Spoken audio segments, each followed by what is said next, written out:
We at Marriage Helper get a lot of questions about marriage, particularly marriages that are having problems. And people know that one thing we do is that we help people get past extramarital affairs. And as a matter of fact, have a pretty good record of helping people do that. And so a lot of the questions that we get are from the spouse that's been cheated on. But understand that we do get a great number of questions from the spouse who had the affair. Is there different information for that spouse, the one who had the affair, but now wants to put the marriage back together? Well, actually, to some degree, there is. What would it be? We'll tell you about that in just a couple of minutes here on Relationship Radio. This is Relationship Radio, an extension of Marriage Helper International, hosted by renowned marriage and relationship expert Dr. Joe Beam and CEO of Marriage Helper, Kimberly Beam Holmes. We answer your questions directly with research-based principles that you can implement immediately. Regardless of the situation, what we teach will not only make your relationships better, but will also help you to become the best version of yourself along the way. Don't forget to like, subscribe, and click the bell to turn on notifications. Turn up the volume and prepare to take notes as we begin this week's episode of Relationship Radio.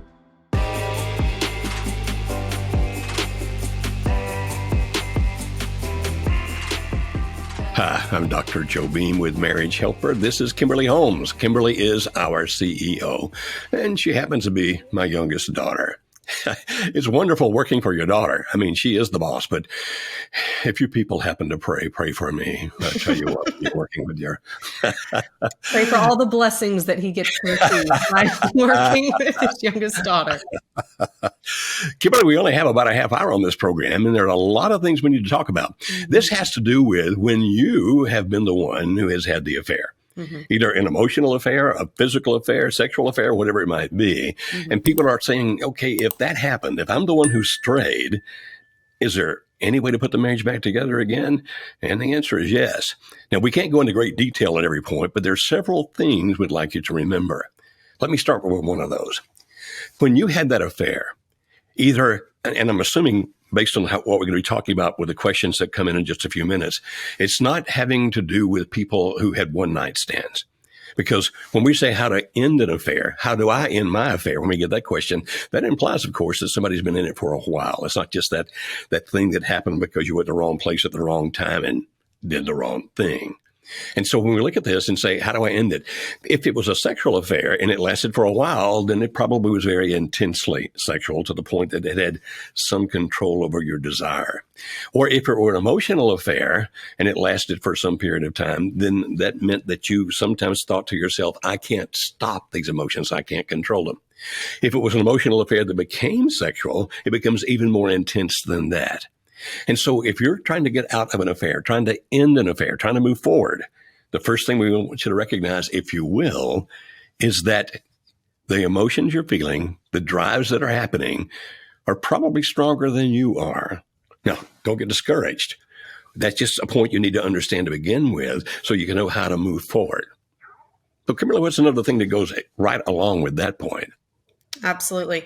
The second point is to accept that the emotions, the overwhelming emotions that it can seem to have at times are bigger than something you can handle yourself.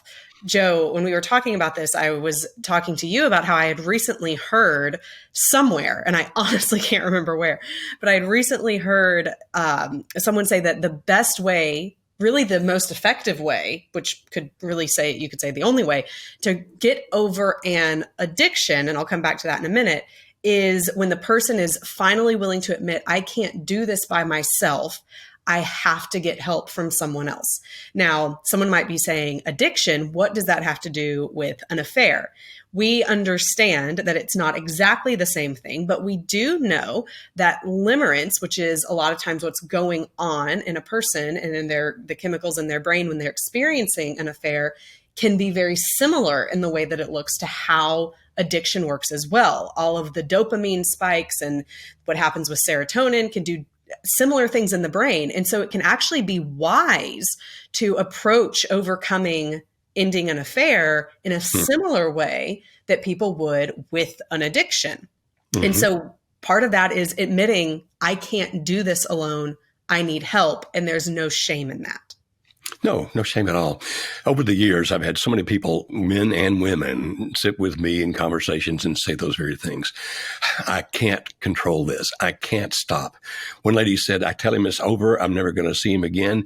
And then the moment that he walks back into my life, it's like we start right back from where we were before. And so it does feel like you can't control it. But if you understand that, and Kimberly I hope you heard what Kimberly just said, which is there's no shame in getting the help that you need. As a matter of fact, if you try just to do it on your own, you're going to be on a roller coaster for a while. And sometimes that roller coaster is going to seem very thrilling, and sometimes it's going to scare you to death. Mm-hmm. So what else, Kimberly, do we need to be talking about this if a person needs to understand how to overcome his or her affair? Yes. I was talking to someone just the other day, a client of Marriage Helpers, and this woman was talking about how her husband specifically was not willing to accept responsibility for the cheating that he had done. And she said every time it comes up in conversation or we talk about it, he immediately goes to why it was actually somehow my fault. And of course, she was talking about how it's difficult to get past this when that's what's going on. And I said, of course it is, because what actually needs to happen is the person who has had the affair needs to take full responsibility for what they have done and not give any blame to the other person. This is a time to get rid of your ego, get rid of that pride, humble yourself, and understand that while your marriage may not have been perfect, no marriage is, that doesn't mean you get to give any blame to your spouse that you cheated on. You need to accept the full responsibility for your actions without allowing yourself an out. Accept the responsibility. And understand that that's not just for the sake of your spouse, although it really is important for the sake of your spouse. Mm-hmm. If you put this marriage back together, they're going to need to know that you accept responsibility. But understand there's a deep psychological thing behind this as well. As long as you don't accept responsibility for your behavior, you're not going to be doing anything about being able to stop it. So, well, this is my mom's fault, my dad's fault, my wife's fault, my husband's fault, etc. Then that actually programs you not to deal with what you need to deal with inside of yourself. So it's not just for the sake of your spouse. It's for your own sake that you take responsibility for this. And then you're going to be asked a lot of questions. We'll actually talk about this a little bit more by your spouse. If you try to put the marriage back together about how did this happen? Why did this happen? Now, look. When those questions get asked, and we're going to explain this a little bit more when we answer a question in just a few minutes. When that kind of question gets asked, be as honest as you can about the why and the how, but at the same time being very careful, like we just talked about, not to make it appear somebody else is responsible. So I need to look within me. What is there within me that made me susceptible to this? Not what did you do to me? What is there within me that made me susceptible to do this?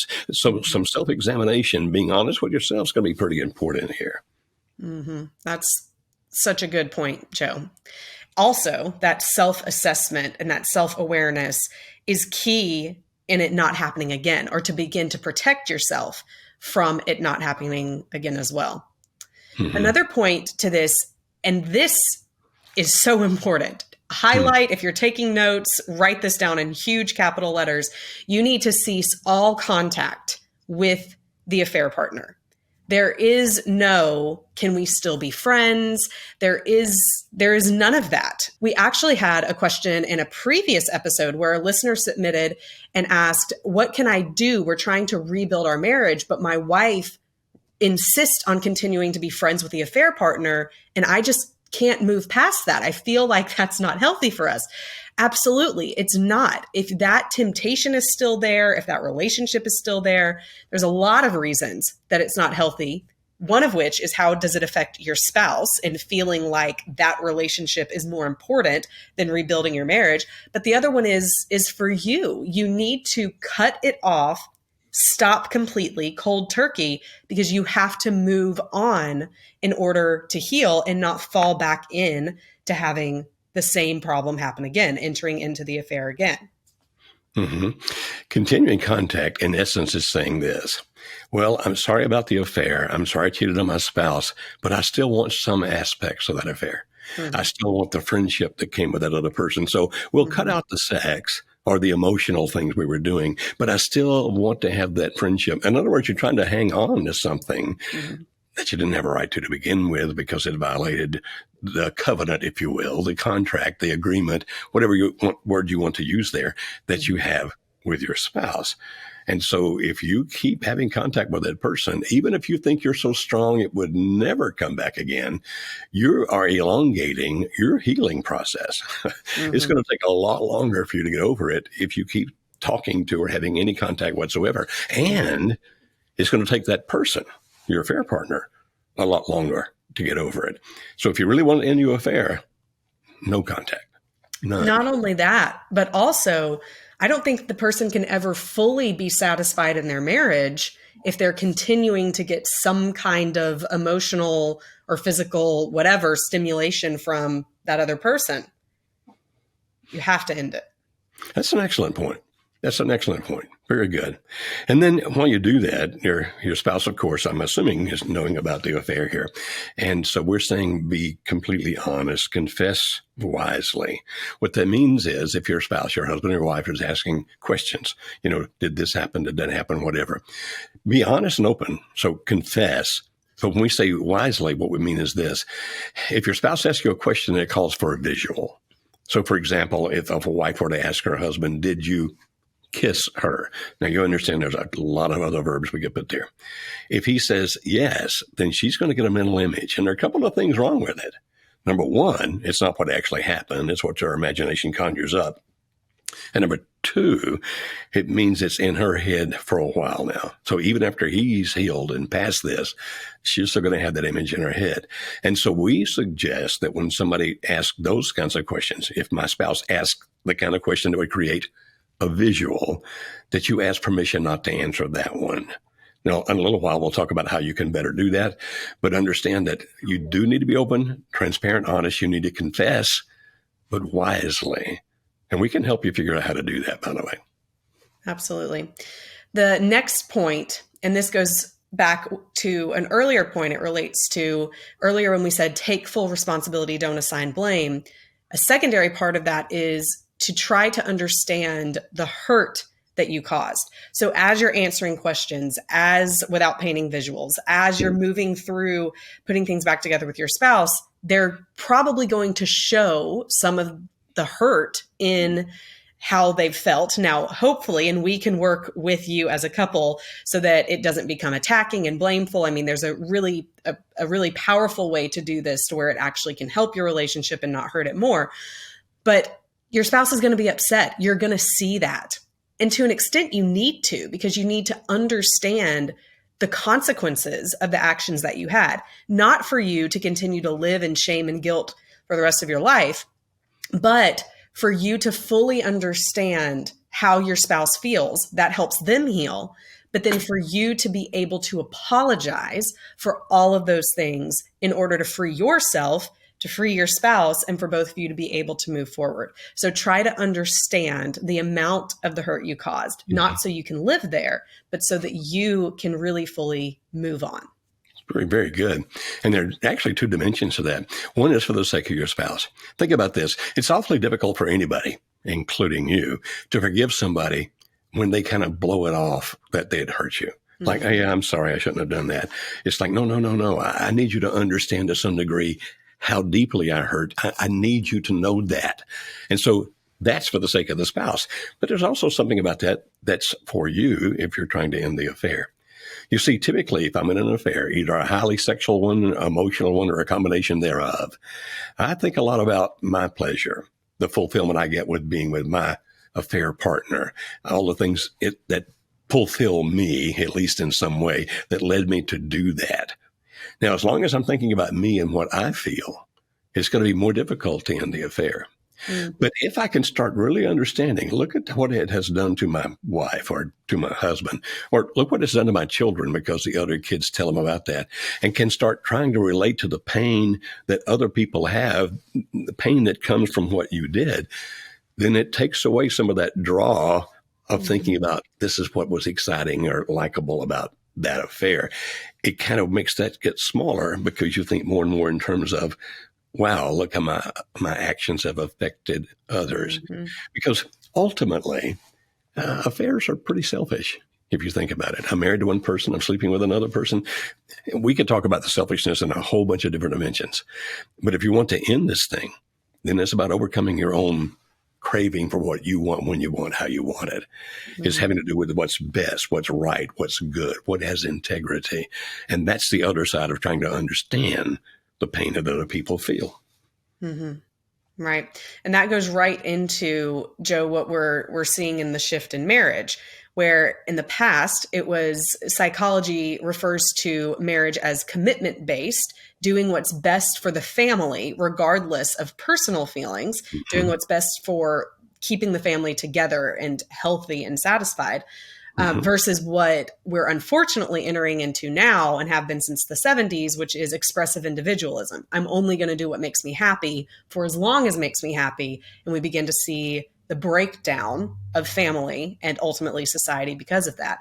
So think about the greater good you're doing. It's not that we're saying don't be happy ever again, but the way which you seek happiness has an impact for generations to come. So think of the greater good you're doing by choosing to put your marriage back together and focus on your family. Look at the state of the world right now.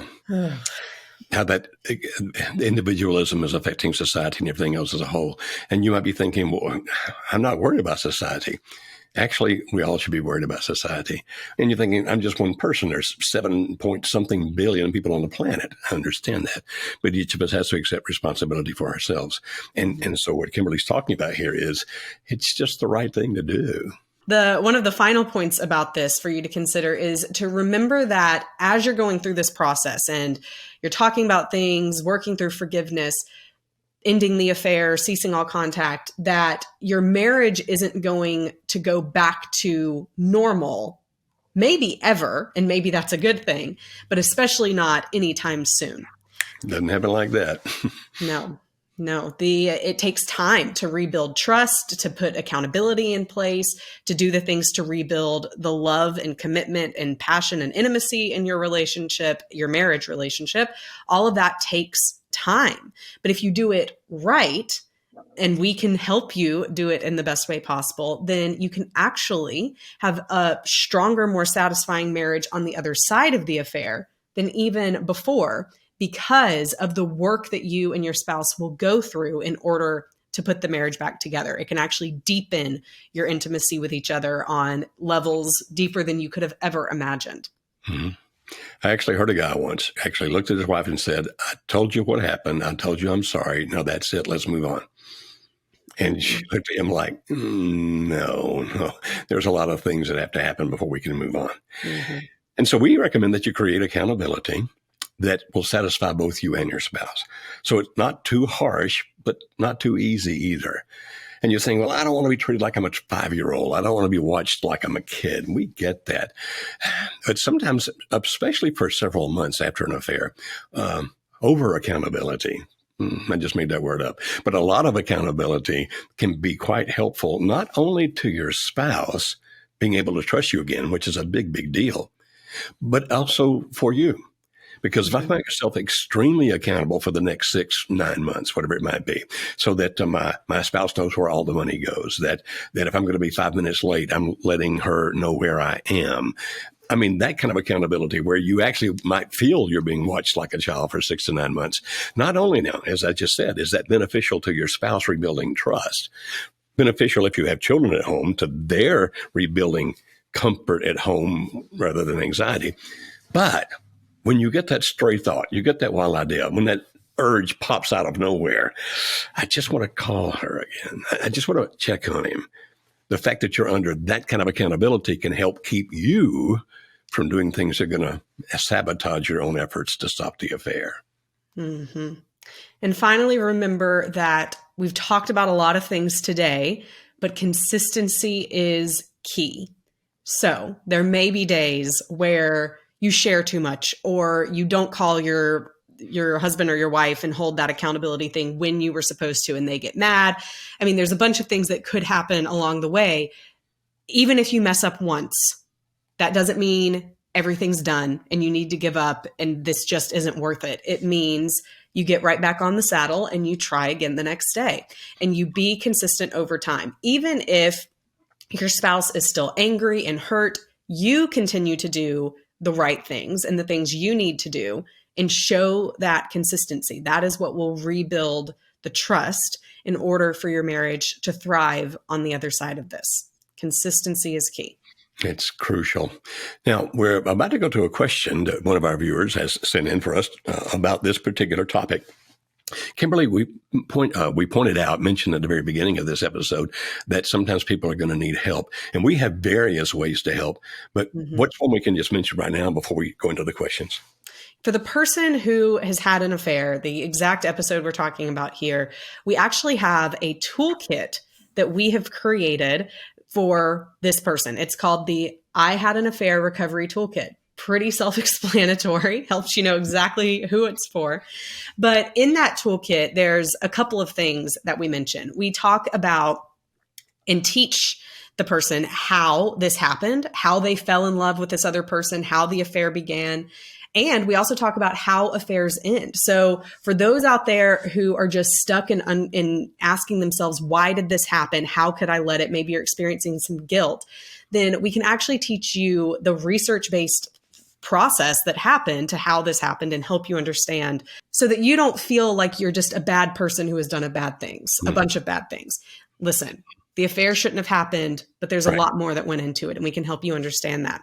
Right. You can also learn how affairs can change you into someone you don't want to be. Maybe you experienced a lot of self changes during the affair. You became a person you didn't like anymore. We help you understand what that was, how that happened, and how to become back to the person that you do like again, as well as deciding what to do for the future. Maybe there's some of you listening who are saying, I haven't fully decided I want to end the affair. If you go through this toolkit, you will have better guidance in understanding which decision should you make. Should you leave your marriage or should you stay and try and fight for it? We help you even make that decision too. So you can find out more about the I Had an Affair toolkit and get immediate access to it by clicking the link in the show notes below. And if you use the code podcast, then you can save an extra 10% off of the toolkit as well. If you're listening, though, and you are the spouse of the person who had an affair, we also have something for you. I won't go more in depth about it here for time's sake, but we do have the My Spouse Had an Affair Recovery Toolkit. You can also go to the link in the show notes below, use the same code podcast, and save 10% off of that one as well. And for those that are driving along and don't have a way to click a link, if they go to our website, marriagehelper.com, marriagehelper.com, can they just type that into the search engine on our page there? Yes, you can go to marriagehelper.com and click the courses tab to find out more. It's time to go to our questions now. We're going a little long, so we need to get to those right away. We ask various team members to read these questions that people send in. And the person that's about to read this question for us is Jesse True. He is our creative services manager, who is a key part of our team at Marriage Helper. So Jesse, read this question this husband sent in for us, please. Thank you, Dr. Beam and Kimberly, for that introduction. This question was submitted to us by one of our listeners, and he asks, how do you break away from your affair partner? My biggest obstacle is honestly that I don't want to. I want to be with my affair partner, but I have a wife that's good to me and who wants to stay together. We also have 3 children. I've tried numerous times to end it, but I don't know what to do. Thank you, Jesse, for reading that. And thank you, sir, for sending that and for the honesty you're showing there. Kimberly, based on everything we've said so far, everything is applicable to this question. And so we would say to this gentleman and everybody else, once you've heard this question, go back and listen to the first 15 minutes of this program, because what we say there directly applies. Mm-hmm. But let me add one other thing right here, and Kimberly will add some things as well. And that is this, that decisions come first and emotions later. If you wait for you to feel a certain way before you make a certain decision about what you do about your marriage, about your life, about your affair, about anything else, then those emotions are so fickle and they can change on any given day. And so don't let emotions drive your decision here. You're going to feel them. Just don't let them drive your decision. Decisions will affect the emotions. Make the right decisions. Do the right things. And the emotions will eventually fall into line. Typically, not immediately, but they will fall into line. Mm-hmm. Absolutely.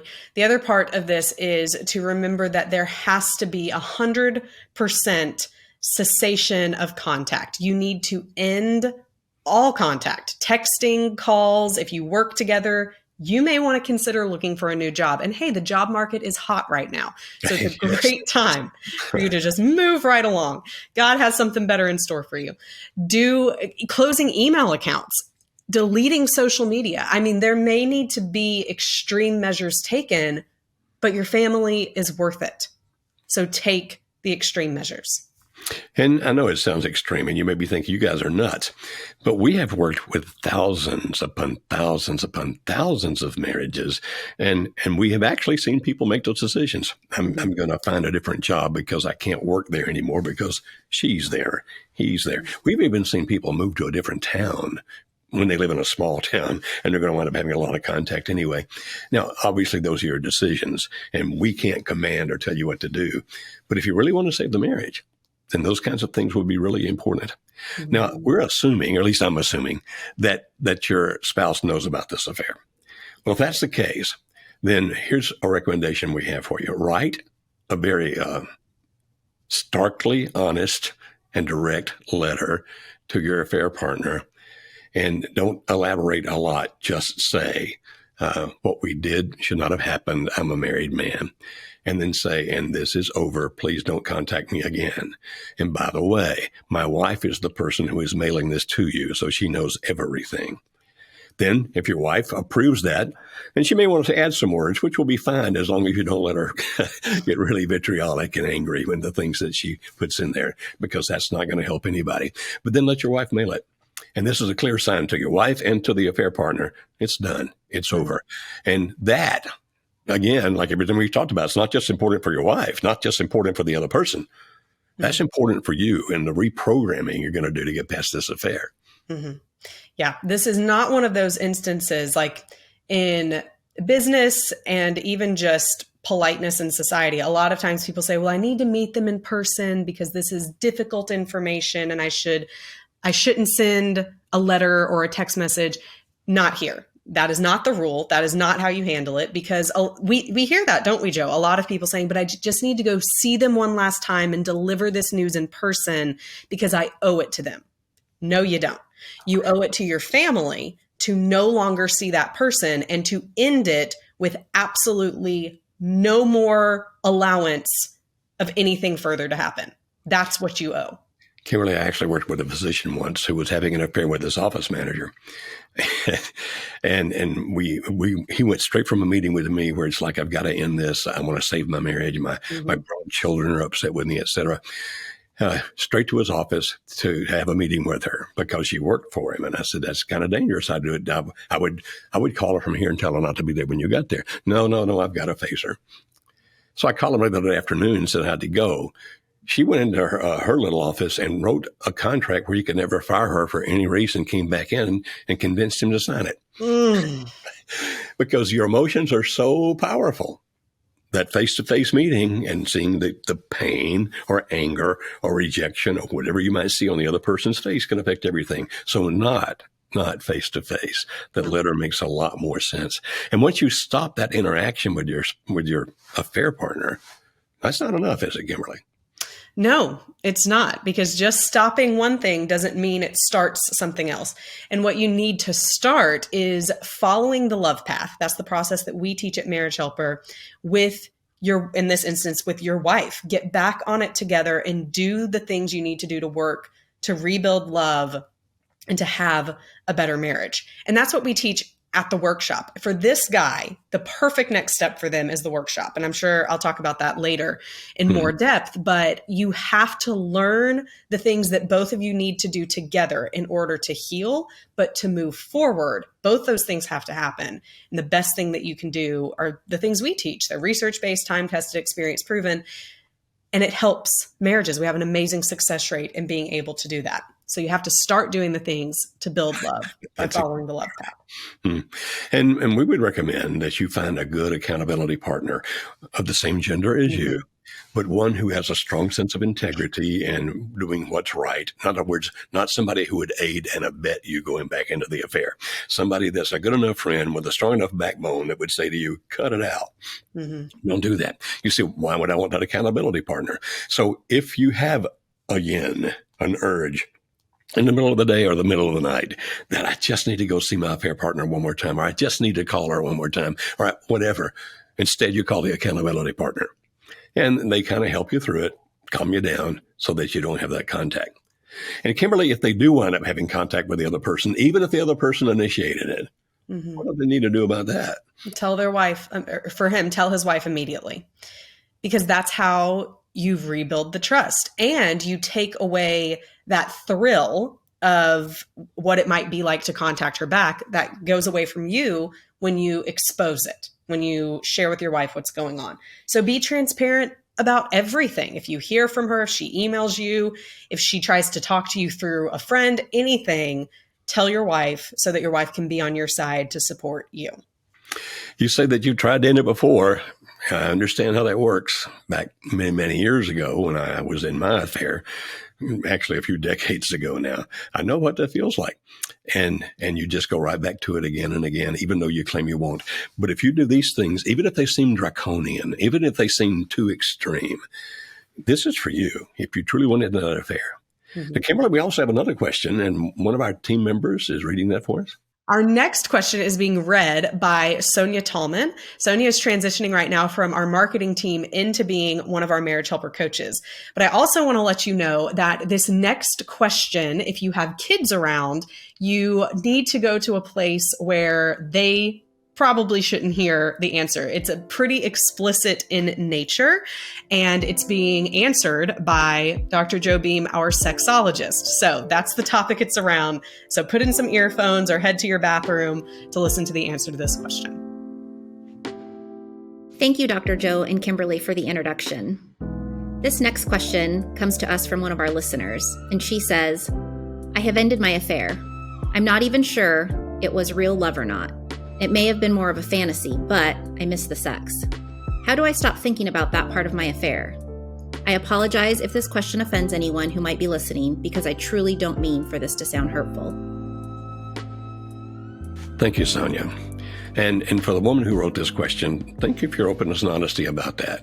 And I certainly understand what you're talking about. And anybody who has been in that emotional affair, especially if it includes sex, anybody who's been in that feels the same kind of things that you do, where you're saying, is this sex ever going to be matched again? I mean, I'm remembering how amazing and wonderful it was. Well, a couple of things you need to understand. We talk about a thing called limerence. You can go to our YouTube channel, youtube.com/marriagehelper, all one long word, and you can find various videos either Kimberly or I or people on our team have done about limerence. Don't have time to describe it in detail here, but what happens in limerence is there's a decrease in serotonin. What that means is that you have more anxiety, you have more fear, particularly that the relationship with the affair partner is not going to work out or not continue. Anytime you have a decrease in serotonin, you have a dramatic increase in libido. In other words, your sex drive goes up very, very intensely. And that means that the sex that occurs in a limerent affair is considered by the person who is having it to be somewhat exceptional. Like, I don't know that I ever knew we could be this intense, that it could ever feel like this. But a lot of what's happening in there has to do with brain chemicals. And so you're thinking, wow, but so if I leave the affair, then I give up that good sex. If you stay in the affair, you're going to give up that phenomenal sex. You see, it's designed to basically draw us together, but limerence, that happening with our brain chemicals, all those things were never intended to keep us together. And there's a thing called sexual habituation, which means after about 2 years, any couple, no matter who they are, after about 2 years, the sex drive for each other begins to wane a little bit. Repertoire decreases. In other words, you don't do as many different things with each other sexually. Frequency decreases. Now, if you're in a limerent affair, it may be 3 or 4 years before you actually go into that sexual habituation. But at some point you will. So the thing that you say, man, am I ever going to have that in my marriage? The answer is no, it's not the same thing.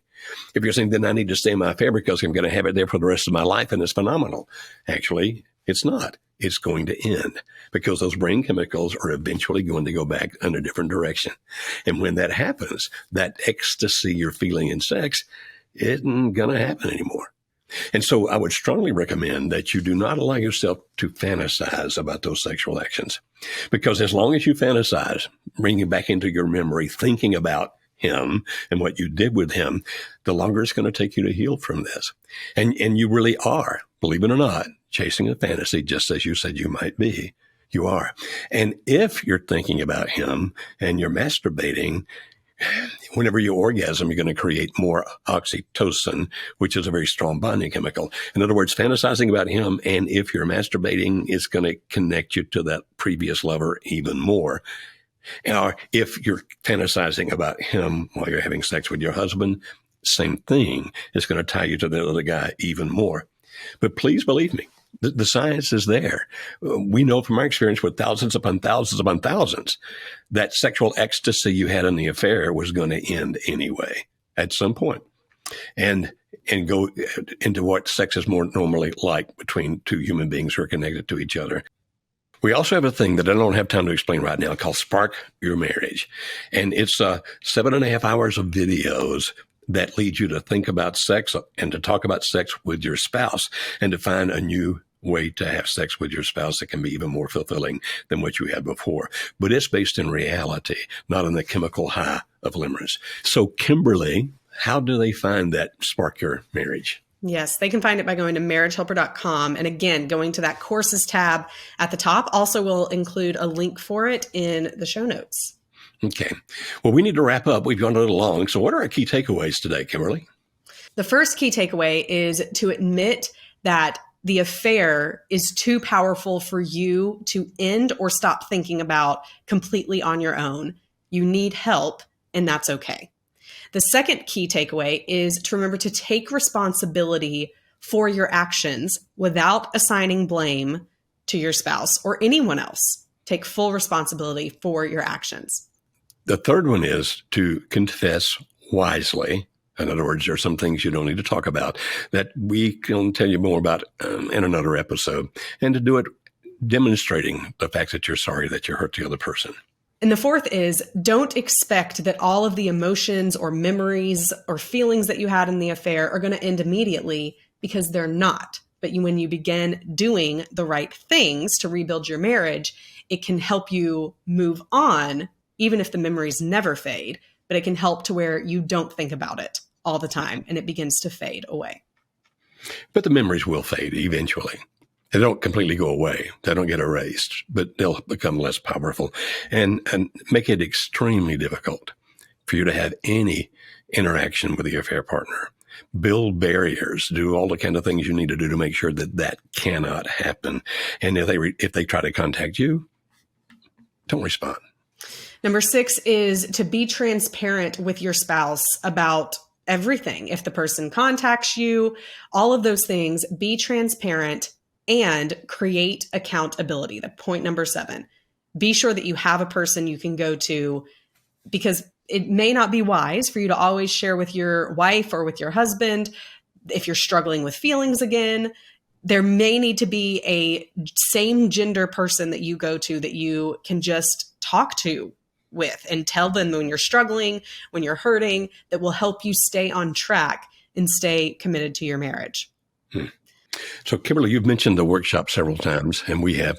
So tell them about that before we do two more things. One is I'll tell you about our next episode and how it's going to be very interesting. And then we'll actually have a testimonial from one of our couples so you can hear people other than us talk about this. So tell them about the workshop, please, Kimberly. Our workshop is a perfect solution to the situations that we have been talking about today. If you are in the middle of either deciding to end an affair or you have decided to end it, but you are struggling with either putting your marriage back together or the reconciliation process has been rocky, then I know that this workshop will be what you need to put you and your marriage back on track. During the 3 days, it is a live 3-day workshop. You can either come in person or you can do it online. Either way, it is a Friday, Saturday, Sunday workshop led by one of our Marriage Helper trained facilitators that has over a 70% success rate at saving marriages.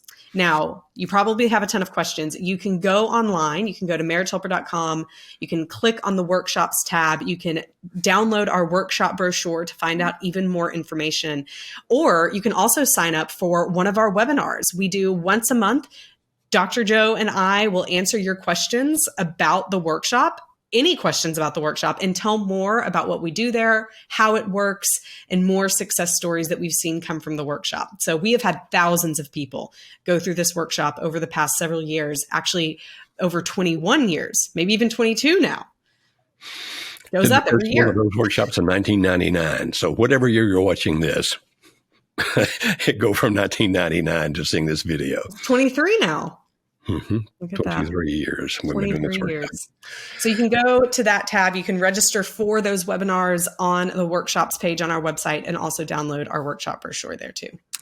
Also, we have a video I think you want to watch. It'll take a couple of minutes, so hang on for that. Now that we've talked about, okay, how can I end my affair? Next episode, we're going to talk about, okay, so what do I do? How can I put this back together? What can I do if I'm the one who's strayed? And that'll be our next episode. But hey, enjoy this video. This was necessary for us. We had to do this because we were on the verge of, I wanted out. He had had an emotional affair. I had had an emotional affair. We had gone through so many difficulties. We needed to find our way back to each other. And now I know with the love path that there actually is a path that I can follow. Yeah, I'm one of those people that needs step 1, 2, 3. I've been given the tools in order to talk to him. And he's actually has the tools to actually be able to hear me, which is kind of new. I didn't know he didn't hear me. I mean, I knew he didn't hear me, but now I know he can. This has been wonderful. We have hope. My marriage would never have lasted. Thank you. Thank you. Thank you. I was very hesitant at taking this course. She kept hounding me. You take off work. You do this. It's been so good. And I know myself better than ever. And I recommend this workshop to anybody. If they want to save their marriage, they need to do it. Absolutely. Sure. Yes. Thank you for joining us for this week's episode of Relationship Radio. Please refer to the notes in the description to learn more about any resources mentioned in this episode. Please visit our website at marriagehelper.com for more information about our online courses, marriage workshops, and coaching. If you would like immediate help for your marriage situation, then click on the link on the screen to schedule a free marriage strategy call with one of our team members. We exist to help save marriages and strengthen families. We look forward to interacting with you on the next episode of Relationship Radio.